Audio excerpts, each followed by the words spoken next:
passages. Bonjour à tous, bienvenue sur la chaîne des petits passages. Une petite vidéo en roulant aujourd'hui.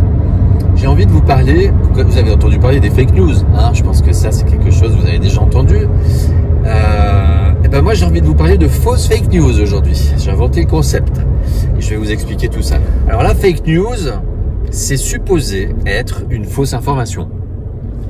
Mais dans ce monde inversé, absurde, eh bien souvent une fake news, c'est une vraie information qui a été étiquetée fausse information par une poignée de gens qui sont issus des grands médias, qui ne sont pas du tout neutres et indépendants, qui sont bourrés de conflits d'intérêts.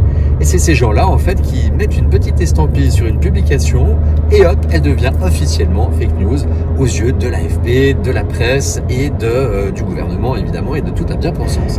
Et ça, c'est l'étiquette pour dissimuler les vraies informations. Il suffit juste de dire ce qui est dit là, c'est faux, et puis du coup, le public va croire que c'est faux. Après, il y a les vraies fake news, c'est-à-dire que réellement, une fausse information qui est réellement une fausse information. Et puis, là, je suis tombé sur une vidéo de, comment il s'appelle, Draw My Economy, et le monsieur dit que il annonce ça comme un scoop, qu'à partir du 1er mai, l'État va obliger les banques à geler les avoirs qui sont supérieurs à 21 000 et quelques euros, et puis limiter les retraits à 500 euros. On ne sait pas si c'est par jour, par semaine, par mois, limité à 500 euros. Et donc là, ça a l'air vraiment d'une information tout à fait réelle. Moi, qui m'a pas surpris, puisque c'est de toute façon dans l'air que l'État veuille prélever sur notre épargne pour enfler les caisses, pour financer la guerre et que sais-je. Et ça fait déjà presque 10 ans qu'on en entend parler, que les banques peuvent faire faillite, que ça pourrait faire comme à Chypre, où là c'était pas une fake news, ils ont réellement taxer les avoirs de plus de, je crois que c'était 45 000 euros. Enfin, il y a des choses qui se sont déjà produites dans le passé et qui pouvaient tout à fait être plausibles.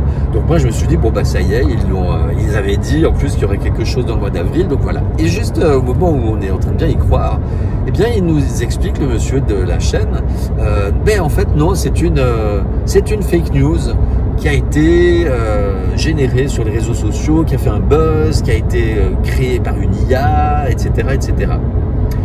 Et là, moi, je me dis, en fait, attends, parce que déjà, quand une information est médiatisée, je vous l'ai déjà dit souvent, toujours se poser la question, qui est derrière et pourquoi elle est médiatisée? Ou alors pourquoi elle est sous-médiatisée, ou pourquoi elle est sur-médiatisée, ou pourquoi elle est invisibilisée, des fois. Et là, je me dis, mais c'est quand même assez habile, parce que de toute façon, c'est dans les tuyaux que quelque chose de cet ordre-là arrive. On sait qu'il est difficile de retirer ses avoirs à la banque. Maintenant, pour des sommes de 500, 1000 euros, votre banque vous demande des justificatifs. Vous devez vous prostituer pour retirer votre argent et même pour le déposer. Si tant est qu'on ait envie de déposer des sous à la banque, à l'heure actuelle, sachant tous les risques qu'on court à les laisser à la banque en cas de faillite, justement, et si tout d'un coup il y a une décision de prélever forfaitairement sur l'épargne.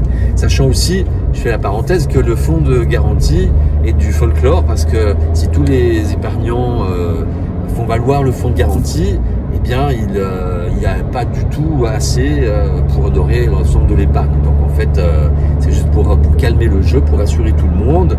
Et puis le jour où vous viendrez pleurnicher, on viendra vous dire, écoutez, en fait, on s'excuse, mais on peut pas vous payer. Voilà, ça fait comme les retraites, comme tout, en fait. Voilà, on vous dit c'est comme ça. Et vous avez que vos yeux pour pleurer. On vous offre les Kleenex. Et donc là, je me suis dit, mais c'est quand même assez malin. Ça pourrait être justement une info qui est passée comme ça pour préparer les esprits.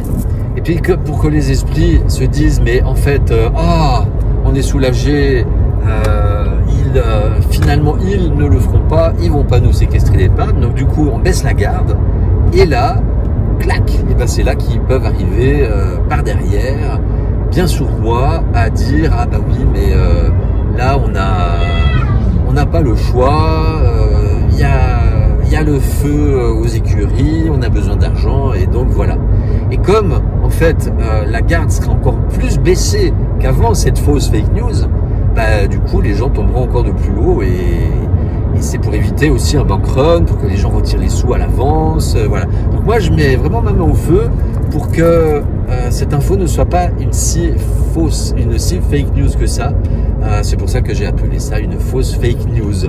Voilà, ben, je vous laisse sur ces considérations. Je vous souhaite une excellente journée et puis je vous dis à tout bientôt. N'hésitez pas, si cette vidéo vous a semblé pertinente, de la partager au plus grand nombre, de laisser des commentaires, des j'aime et de vous abonner à la chaîne.